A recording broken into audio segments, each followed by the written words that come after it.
Now, I would love to dig in a little bit more around, fantasy in general, adventure stories in general, and hear your opinions on what you believe continues to draw readers to fantasies and to adventure series like the Fairy Chronicles. Well, in my opinion, I could be wrong, but in my opinion, everybody likes the idea of something different, something beyond this world. This world, and I don't think anybody would disagree with me on this. The world is just so chaotic and polarizing right now, and you just need to escape.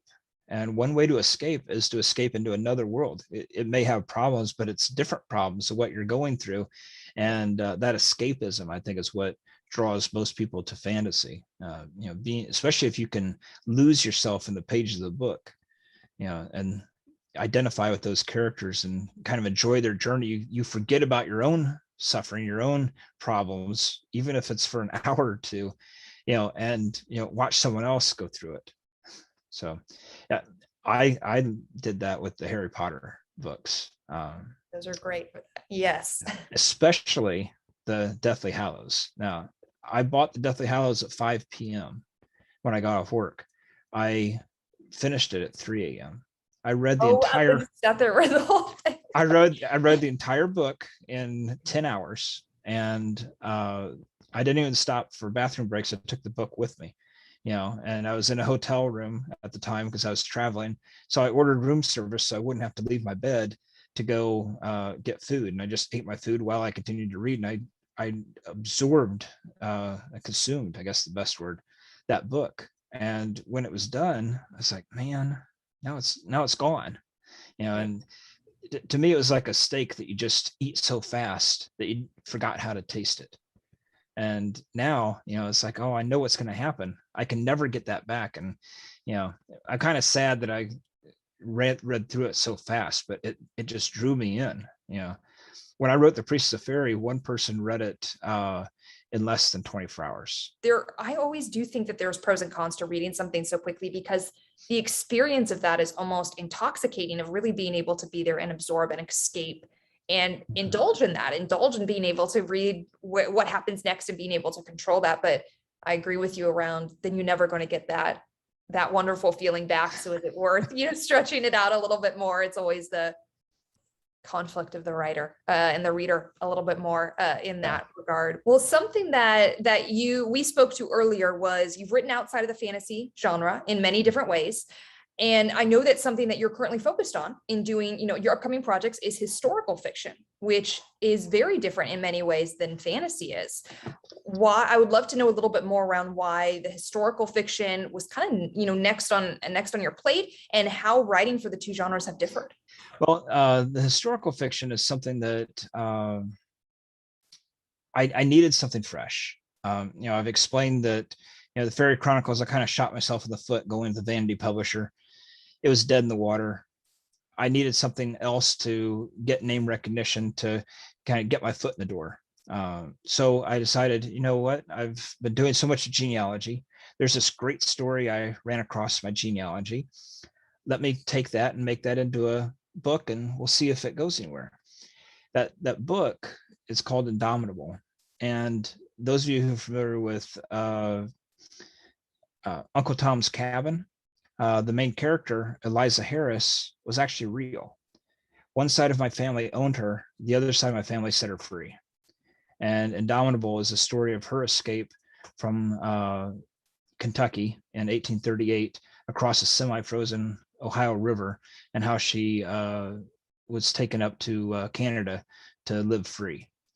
And I accidentally ran across that information in the archives of Duke University, believe it or not. And I was researching my own family, had no idea about Eliza.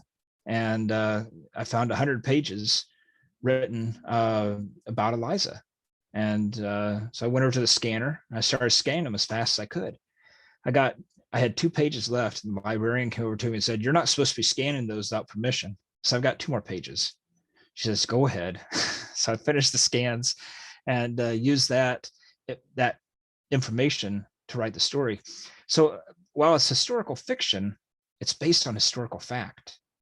And I take the facts. I have fact A, fact B, And the only way I can connect them is with logical guesses, and I use my genealogy to fill in the gaps, since the two stories are intertwined.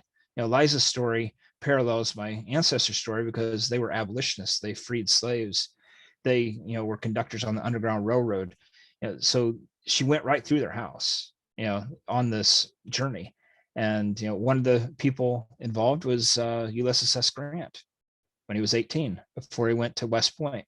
So you get all these little nuggets in the story. But one way I use that, it differs from fantasy, is that you have to do research. You don't really have to do a lot of research with fantasy, as long as you have a magical system that stays consistent. But in historical fiction, you've got to be accurate. I wanted to have a refrigerator for their milk. Well, they didn't have refrigerators in 1838. They did have ice boxes, believe it or not. It was an early invention in the 1830s, but they had ice boxes. They had fountain pens. That was a brand new invention. So the more elites, they would have these things. So you have to do a lot of research. But once you get the facts together, connecting the facts, that's where fantasy comes in. That's where you can use your imagination to say, okay, she was here and she went over here. Why'd she go over here? One instance is I was able to find all of the stations on the Underground Railroad in Ohio. And if you look at the stations, it's a northward path up to Canada. Well, why did she go all the way over to Indiana, up to Fort Wayne, and then over? Well, that took several months more. Why would she do that? That's where the logical guess has to come into play, where her master was chasing her. They needed to get her off. Somehow the path had been compromised. So to do that, they had to send her to a different branch of the Underground Railroad in another state just to escape her master. So that's one of these logical assumptions you take because you know the facts, but how do you connect them? And that's where historical fiction comes in to a story based on historical fact. You have such an interesting history. Just knowing that you were able to find all that out and connect it all, it is so fascinating. And it absolutely, is the grounds for such a fascinating and tremendous story.